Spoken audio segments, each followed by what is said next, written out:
Welcome back, guys. From stylish spreads to shareable moments, charcuterie boards have become the star of modern dining. Here to share more on these colorful pieces is founder and chief curator of Bougie Boards by Tiff. All right. Tiffany Foster. Hi, Tiff. Good morning, ladies. I should call you Bougie Tiff. Yeah. No, Tiffany, I mean, charcuterie boards, as I said, is the star of the show now when it comes to brunches. Why do you think persons gravitate towards having these pieces at our events? So charcuterie boards are an elevated way of pairing multiple items, all aesthetically pleasing, on one board. So it's a convenient, expressive way that persons can really showcase variety. And of course, it tastes just as good as it looks. Okay, but let's talk about the right way and the wrong way for doing a charcuterie board, right? And pairings as well, things that will work and things that won't work.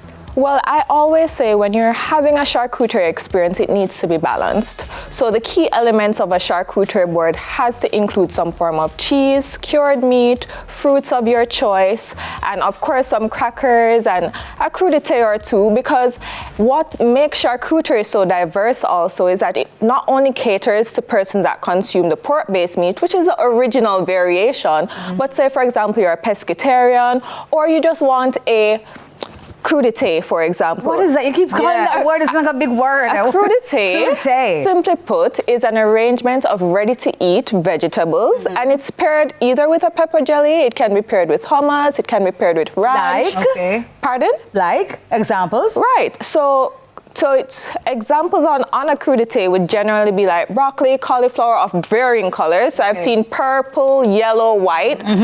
You also have celery, carrots also. So it's, as I normally do, freshly sourced ingredients. So anything that is in season, I try my best to feature it on my board. Okay. For my clients. What kind of textures and flavors kind of work together? Because you mentioned the ready-to-eat veggies, right? But what about the fruits on the charcuterie board? So staples on a charcuterie board, you normally must see a grape, right? Okay. Something that you can just simply pop in your mouth and easy, a 1 or 2 bites. Strawberries are usually quite common as well. And then after that, it's really anywhere your mind can take you. Things that I would not include on a charcuterie board are highly liquid items such as watermelons, things that will go bad quickly, because you want to ensure that for the grazing.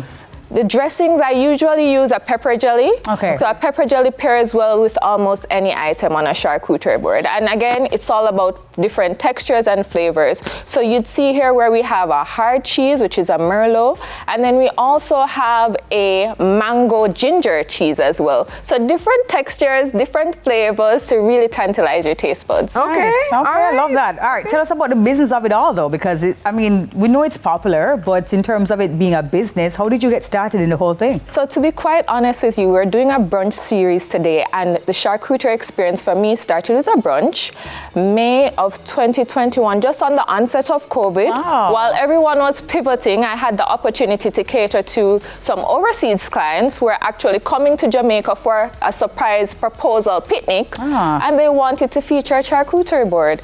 Now, it was my first experience actually creating a charcuterie board, but as a traveler I am, I of course took on the challenge, and they said, at the end of it, she said, yes, of course, they're still happily married, but I decided to make a business of it. Okay, all right. Tell us now, for persons who are at home and they want to create a board similarly to this, what are some must-have elements, but of course, a little bit more on the simpler side? Simpler side. Yes. So I am 100% certain that your favorite supermarket does have a cheese section.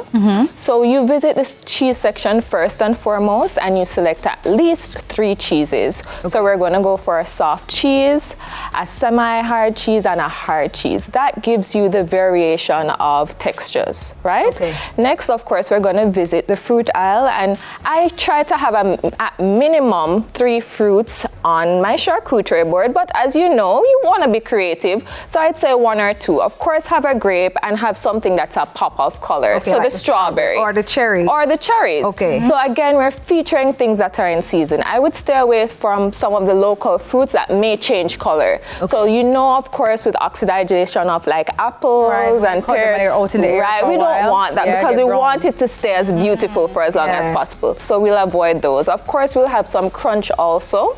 So your crunch can be in the form of your favorite cracker.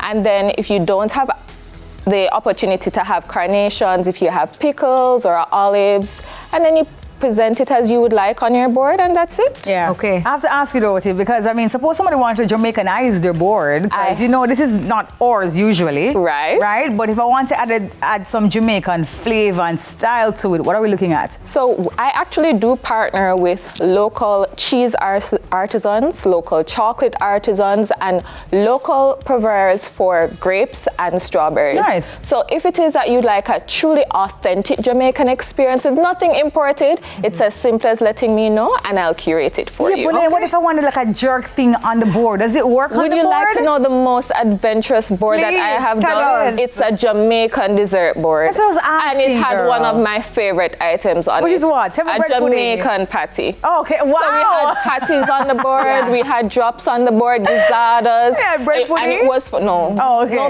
bread pudding, no blue draws on the board. Okay, oh because man. again, we have to keep it with the colors. I get you. And aesthetic, too. right. So we had that variety, and that was quite fun. That was for a celebrity that was visiting Jamaica, and they wanted to showcase the best of That's the what I'm island talking for her about, on the board. yeah. So we Okay, can yeah. most certainly do that. Okay, my darling. Well, tell us where we can find you as we're running out of time. Right, so you can find me online. It's www.bougieboardsbytiff.ja, or you can also visit our Instagram page to get some visual stimulation for your next brunch or special event. And does it cost a lot of money, Tiff? No, well, it really varies. So Okay. we can cater for one person, and we've catered for up to 100 persons. Nice. You know? So it's really curated just for you. And of course, Tiff, you're not only doing boards, you offer other services Right, as so well. outside of the boards, a single board, we can also do graze tables, that's for larger corporate events. We can also do charcuterie cups, which make very cute I love Yes, I those. brunch love staples with your glass of wine in Yes. hand. Right, so it's a bite-sized charcuterie experience or graze boxes. So the options are really there, and again, it's tailored. So the sky's the limit. All right. love Thank you it, so Tiff. much, Thank you. Tiff. My pleasure. Thank you for being having me. here. She's the chief curator of Bougie Boards by Tiff, Tiffany Foster. More to come on Weekend Smile after the break. Stay with us. Nice stuff.